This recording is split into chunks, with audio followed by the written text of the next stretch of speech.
Welcome back to the 265th episode of the Daily Flip podcast. I'm your host, Alex, and today we're going to be flipping through some of the top stories, but we're going to do a little bit of a different format today. Normally we have a few different articles. Again, we're going to do a really heavy focus on one subject in particular, elections. This is something that we've been talking about as we get closer to the presidential election a lot, but now we're going to talk about how you can actually vote, who can vote, so on and so forth, because you hear a lot of different things. So, let's jump into our daily debate. Do you think people that are not citizens of the United States can vote? If you're on one side of the aisle, you hear one particular thing. If you're on the other side of the aisle, you hear another thing. I'll lay out what both sides say. One side says, no, it's illegal. It is federally illegal for non-citizens to vote. It's something that we don't need to worry about that much. The other side says, yeah, it may be federally illegal, but there are still ways to go about doing it. You can indeed vote if you are a non-citizen. And then the arguments devolve into, it's exceedingly rare, blah, blah, blah, blah, blah, blah, blah. So tell me where you stand. Tell me what you think. And you'll find out throughout the course of this that both sides are a little bit wrong. So, shocker, right? I can't believe that both sides are a little bit wrong. So, with that said, let's jump into our first article. This one is going to tell us that no, hey, you cannot.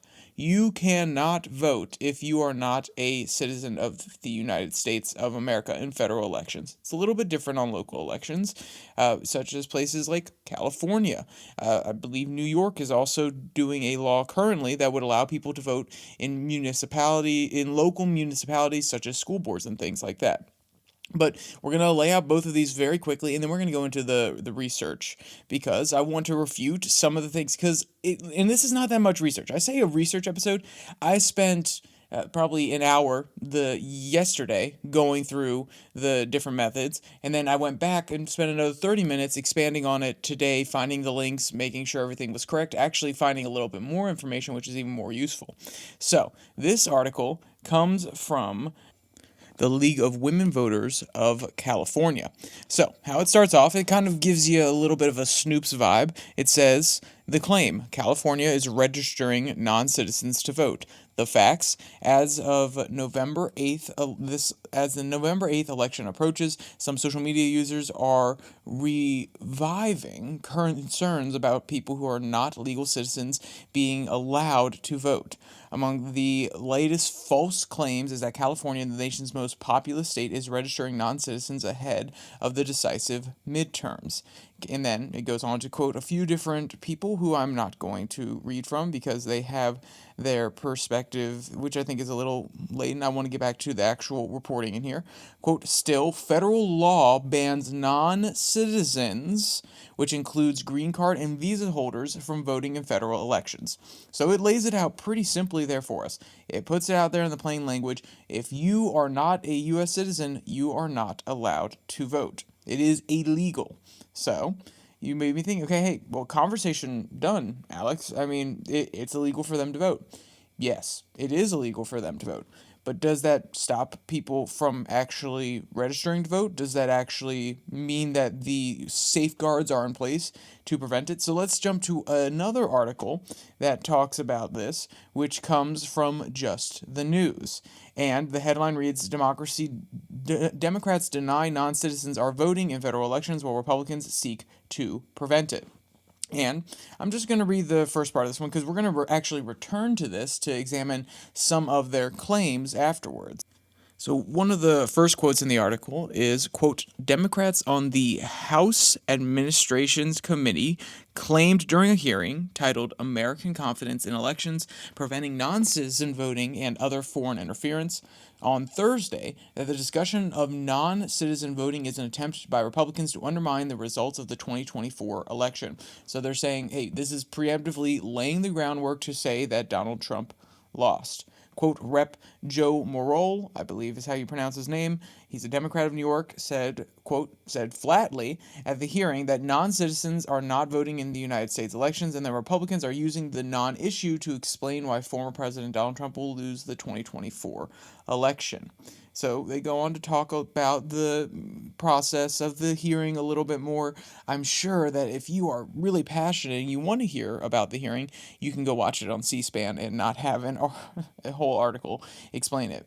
But they get into something a little bit more important here towards the middle part. Quote, the 2022 U.S. Census recorded 19.7 million citizens of voting age in the country, and that does not include non-citizens who don't participate in the census or falsely claim to be a citizen. Just the facts noted. So this is 19.7 million non-citizens of voting age across the country. They're pulling this from a study done by Just the Facts.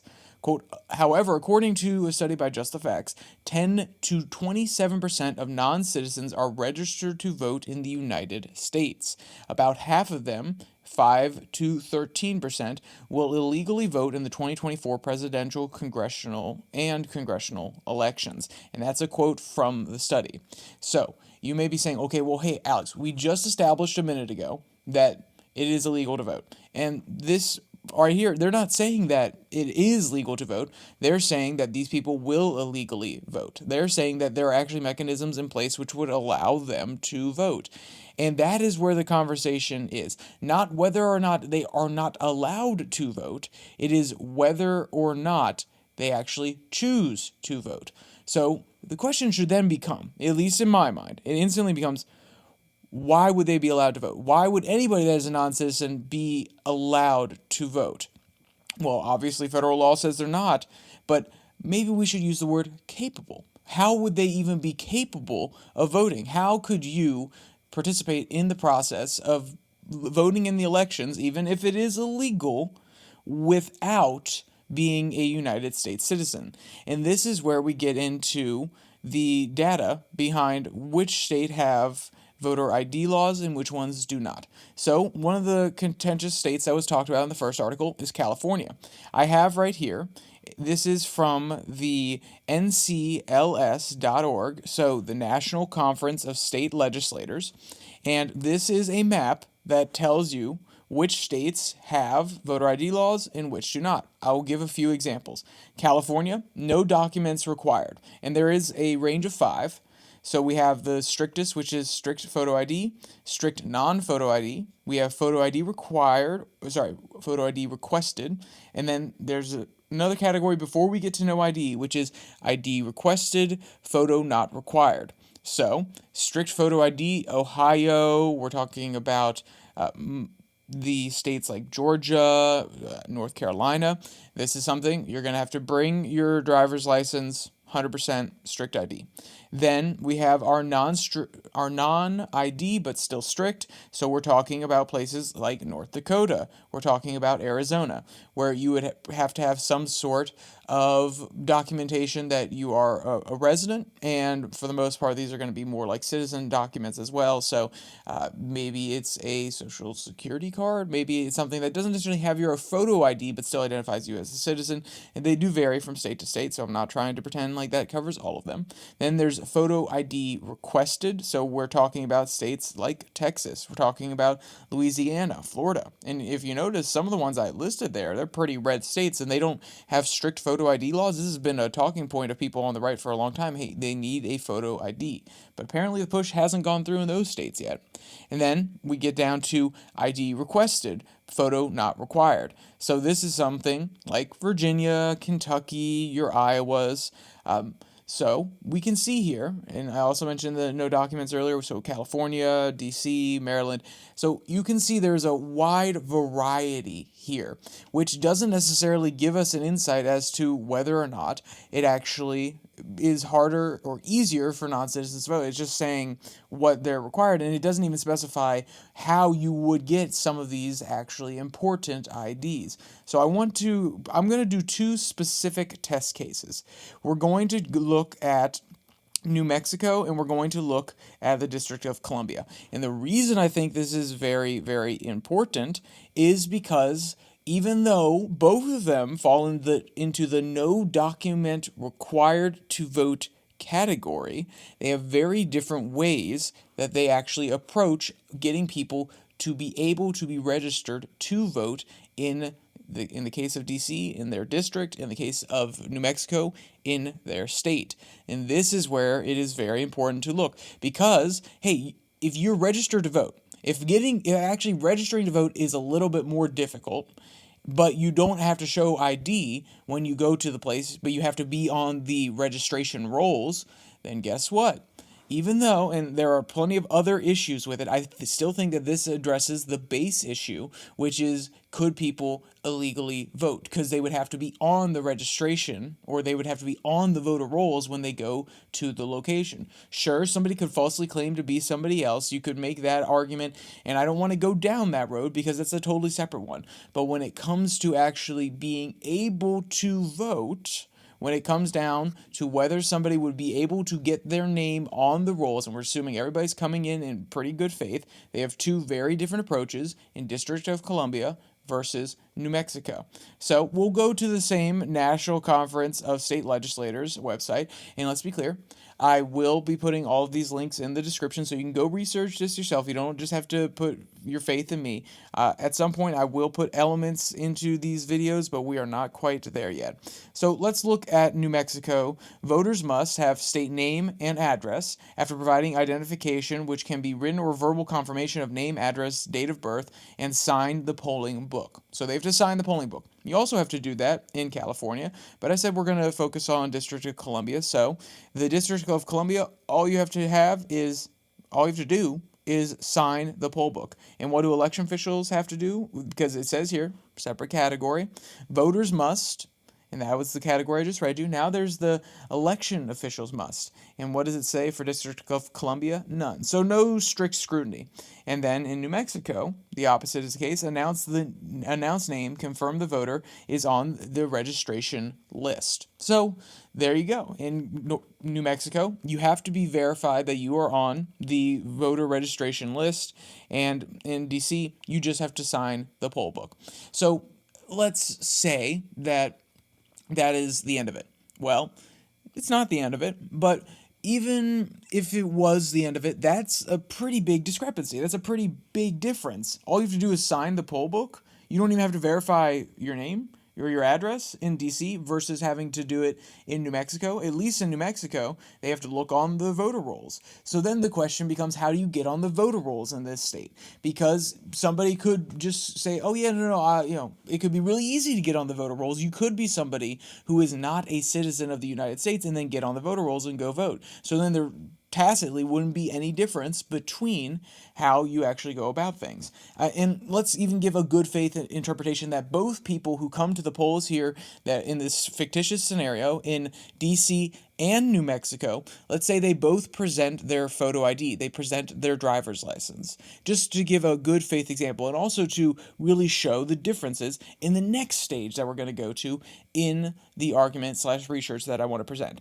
So we're going to go from the NCSL, and now we are going to go to the DMV website for both the DC metro area, DC, and for New Mexico. So in DC, what do you need to get a driver's license? Remember, we're going on the good faith assumption that both people in this scenario are presenting their driver's license. In order to get a driver's license, you have to have a proof of identity, full legal name, date of birth, and lawful presence. So what does that actual proof of ID need to be? It could be an expired U.S. passport or passport card, and I am reading off the list here. I'll skip over some of them, but I do want to give examples of ones that you may know off the top of your head. A U.S. birth certificate, a consular report with birth affirmed, a certificate of naturalization, a certificate of U.S. citizenship, or an unexpired foreign passport with accompanying visa, or an unexpired employment authorization card. The really important one there is foreign passport with accompanying visa. So you don't have to be a citizen, which let's be clear, it does make sense. It does make sense. If you are a person who is on a work visa and you're here in the United States all the time, but you still want to make sure that you are a citizen of the nation that you're coming from, say it's Great Britain, you're going to need to be able to drive. So we're going to have a mechanism in place that says, hey, I am here legally, or at least I am here on a visa, but I'm not necessarily a citizen yet, and I am wanting to drive around. Okay, so guess what? We're going to allow you to do that because you're going to add to our economy. We want you to be able to do your job. There are lots of reasons why that would be the case. Notice here, with a visa, so there are some restrictions there, and we're going off the good faith assumption that you are presenting your ID to the area, the DC people, when you're going in to vote. So let's go over to the New Mexico DMV. So what do you require? Legal identity and age, so the documents that provide that, and then the one that we're going to focus in here is the identification number. So it could be a social security number, a W-2 form, an SSA 1099, goodness gracious, or once again, a foreign passport with visa and an I-94. So, okay, hey, there you go. Look at that. That is saying right there that you also need a foreign passport with a visa. So I am legally here within the United States, and that's why I am able to get a driver's license. So this would seem to refute a lot of what people are saying, at least, which is, hey, if we're both presenting our legal IDs to the government agencies, and we're both giving them or I guess in this case, technically when you're voting, it's not a government agency, it's your local community, but at the voter station, if we're going off that good faith argument that both people would do that in DC and New Mexico, well, both of the people that would have their photo IDs, their driver's license, they would have to, even if you're to assume that they are not a foreign national, they would at least have to present it with a visa, right? I mean, that seems pretty straightforward. And the question then becomes, okay, so that's how they want to show their IDs when they go there in the first place. Now we need to say both of them don't require IDs, so I want to work on that assumption rather than the good faith assumption where everybody shows their IDs, which would then verify that they are a person with an actual valid ID. And let's be 100% clear here. If you're not a U.S. citizen, you can't vote in elections legally anyway, but at least the mechanism is there where you could still show your photo ID, even if you're here on a visa. With this being said, and you're going on the good faith assumption that you're showing your ID, you could still technically vote if you are on the voter rolls in New Mexico. So then the question becomes, how do you get on the voter rolls in New Mexico? Because as we already established, DC, you don't have to be on the voter rolls. You don't have to do anything besides sign the ballot. So let's go to this last file, which can be found at United States Election Assistance Commission, it's a .gov website, so it's a federal organization that helps people out.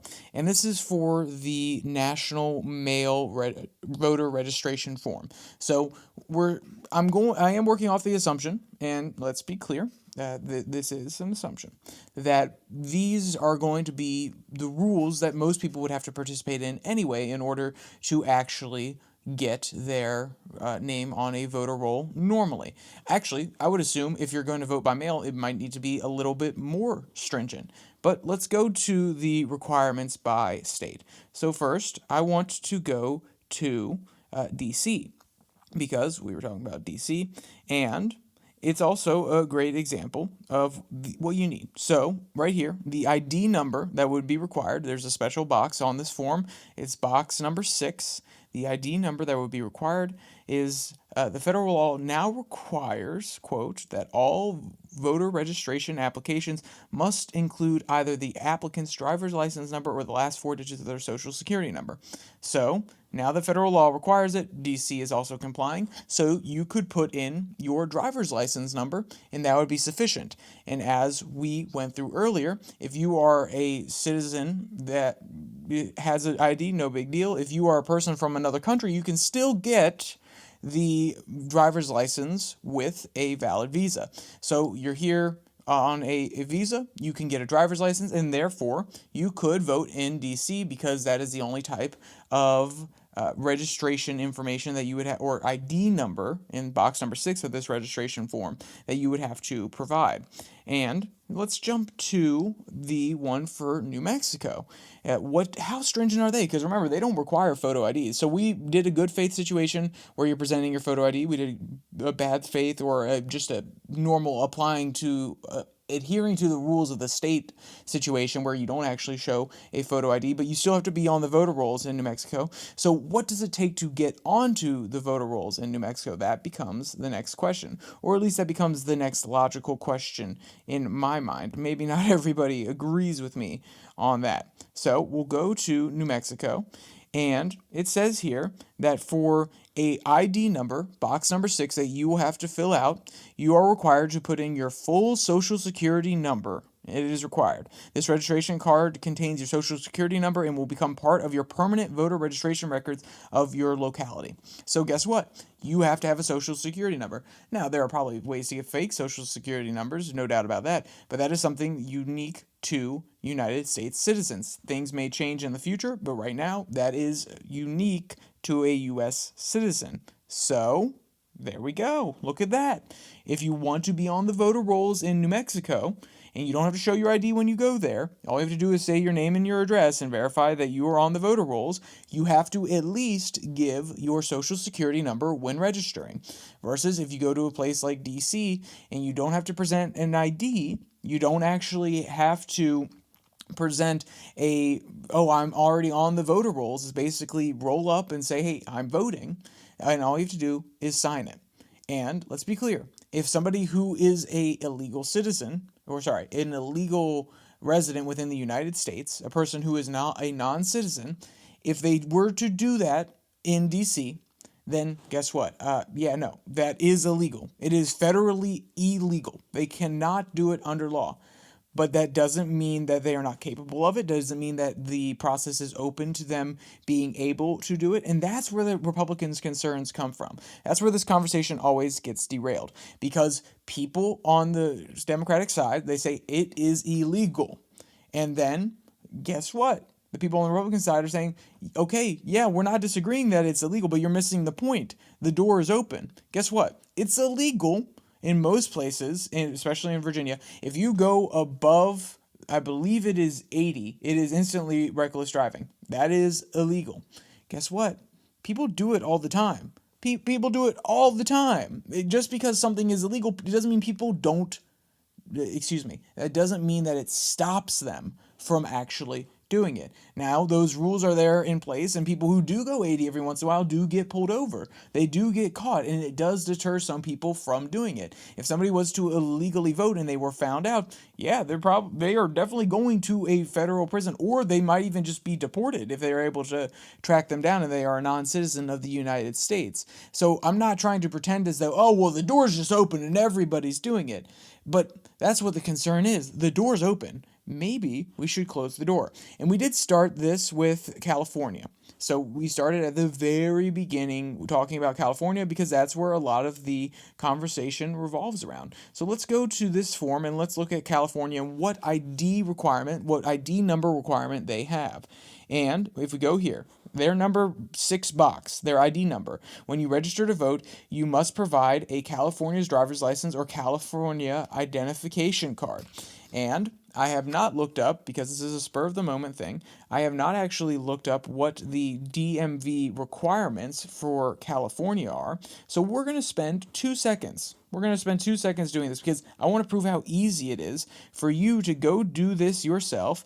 And I want to show you that if you wanted to sit here and go through every single state, it could probably take you, let's be clear, some of the websites are a little bit longer, but it would take you maybe an hour. And the only reason it took me a little bit more than an hour yesterday is it was, I was inexperienced. I didn't know what I was doing. So maybe we give you an hour for learn time and then maybe another hour to get it all locked in. So here's the ID checklist, real ID checklist off of the DMV of California's website.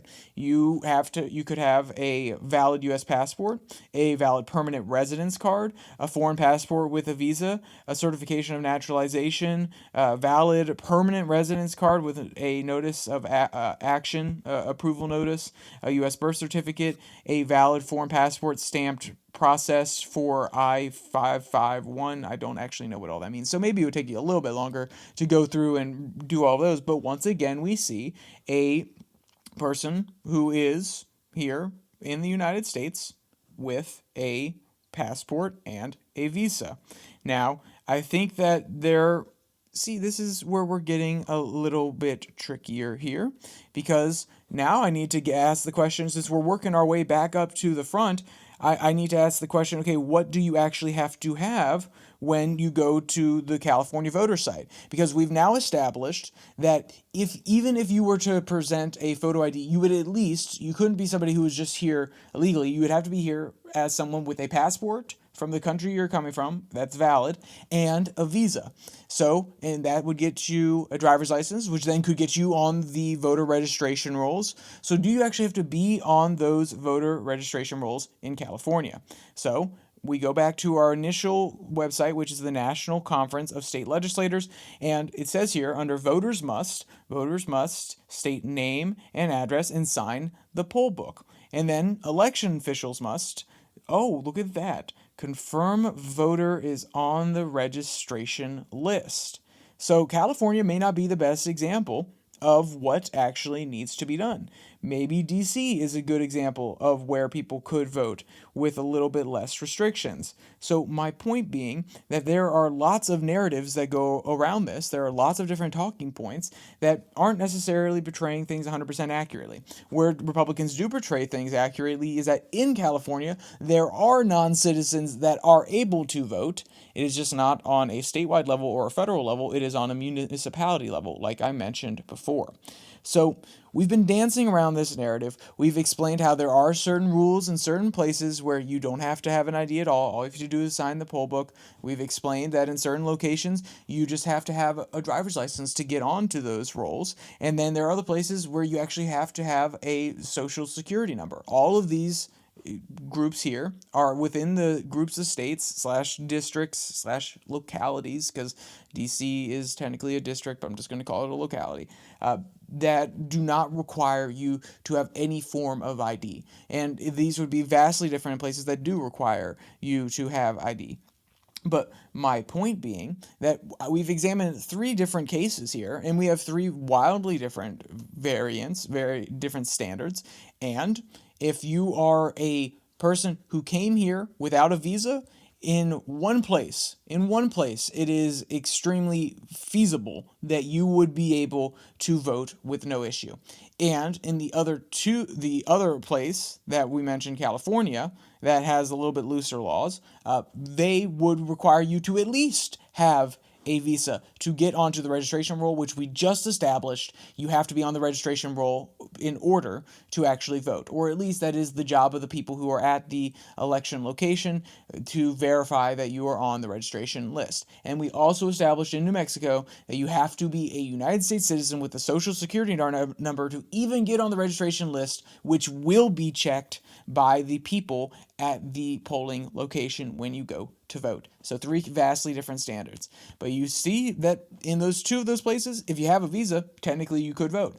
And if you're in one of those places, technically you could just vote without any of that. So it doesn't mean that the Republicans are fully lying. These are serious discussions that need to be had. Maybe it should be every state is like New Mexico, where you have to get on the registration roll beforehand. Even if you don't show a photo ID, you at least have to be on the registration roll beforehand, which in order to get on, there's stricter standards, aka you have to have a social security number when you register.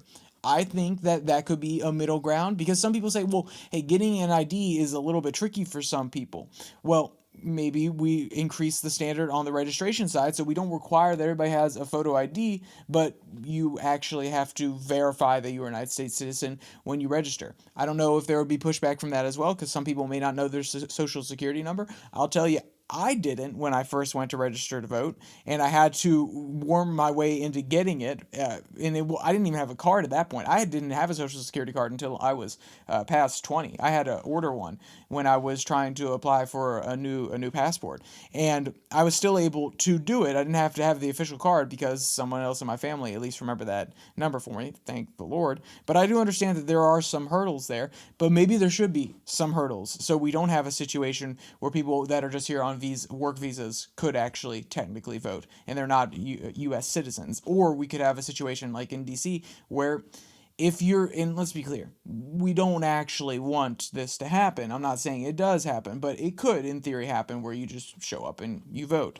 Then again, it probably doesn't change much when it's a vote in D.C. because there's a pretty concentrated population there. So I don't necessarily think that it would sway things one way or the other, but the point being that it's something that we need to contend with. And now I want to go to the bottom part of this article because this is just the news, the one we started with that was talking about the hearings, and they kind of show their hand, but they leave it until the very last part of the article. Quote, in 2024, it is no longer an open question whether foreign nationals are registering and voting, Adams later said. Anyone would try to argue otherwise has not read the data and we have documented the problems. Quote, Adams explains that non-citizens are often added to the voter rolls through the 1993 Voter Registration Act when they are admitted even as they are non-citizens.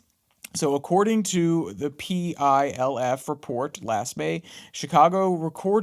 they showed that they had removed 394 foreign nationals from the city voter rolls in 2007, and 20 of them recorded casting about 85 ballots. In April 2023, the report also said that in 2015, 222 foreign nationals were removed from the county's voter rolls in Maricopa County, Arizona, with 9 of them recording casting 12 ballots. So they're giving examples here where, hey, look, people actually are voting. They are going out there and they are voting. But they also portray how small of a problem this is. And let's be clear, I'm not trying to downplay it and, oh, look at it, it's not important. No, it is important. We should have safeguards so that only citizens can vote. And that's one, because only citizens should be voting in our national elections, period. I mean, that's just a matter of principle. But two, for the sake of everybody else who doesn't have faith in the system, you want to make sure you can tell them, hey, there are as many safeguards as possible in place. We are not allowing this to happen. You don't want reports like that because guess what? While I may sit here and say, okay, out of the 300 some million people that are in the United States, they're only removing about 200 and some there, 300 and some there.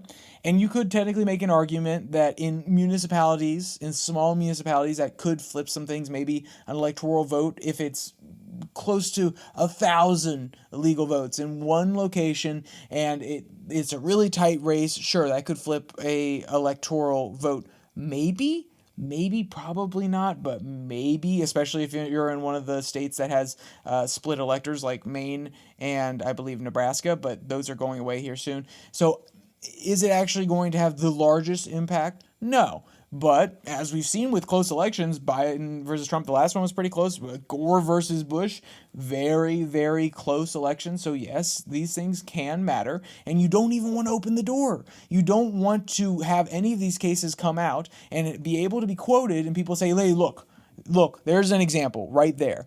Because it just builds skepticism in the mind of the people, and we want everybody to have faith in the system. So maybe we should actually think about tightening some things up. If you don't like the idea of having to present an ID, you can do it like New Mexico, where in order to even get on the registration, you have to provide a social security number. Now, like I said, there are still vulnerabilities to that because you could just come up and say somebody else's name and somebody else's address, but in an ideal world, most people know each other in the small localities where they are casting their vote. So there's probably going to be a push for more types of documentation in the future, and I think that honestly presenting your photo ID in order to vote is not that high of a bar. but I could at least understand the people that are skeptical of it, and there are still measures that can be taken before you have to get to that point, which could abate some of these fears in people's minds. It's a serious conversation, and it was funny because I listened to the 538 podcast, and what they said, they initially came out and they were talking about people who they were doing a census, and these people were frustrated, and they were talking about how, hey, people who are not from this nation are voting in our elections. And then the 538 goes on to say, oh well, this has been debunked ad nauseum, so on and so forth. And I sat there and said, really? Debunked ad nauseum, because I definitely know that there are certain cases where they have proven that no, the extent to which these problems are happening are not as large as some people were portraying. I knew that was a thing, but it's outright no, they just can't vote, because that's basically what they said. And I was sitting there like myself, like, no, I've actually gone through some of this before, and then that's what caused me to go on this whole research project again, just to verify everything and bring everything out to the forefront.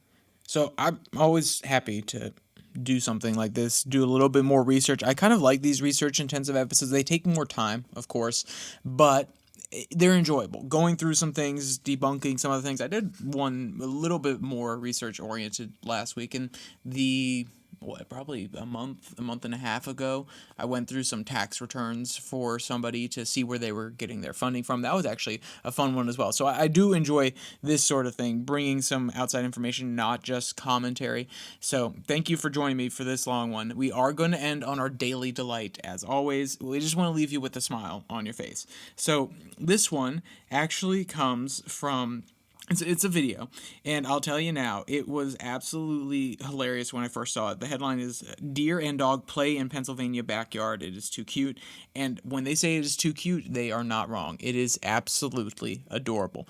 They're going about, they're doing their thing, they're running, and they're on opposite sides of a fence, but it's amazing to see the deer's not totally scared. He's kind of actually messing around with them. He's kind of chasing the dog, and the dog's like, whoa, whoa, whoa, what's going on? What's going on? So it's fun to see these sort of things.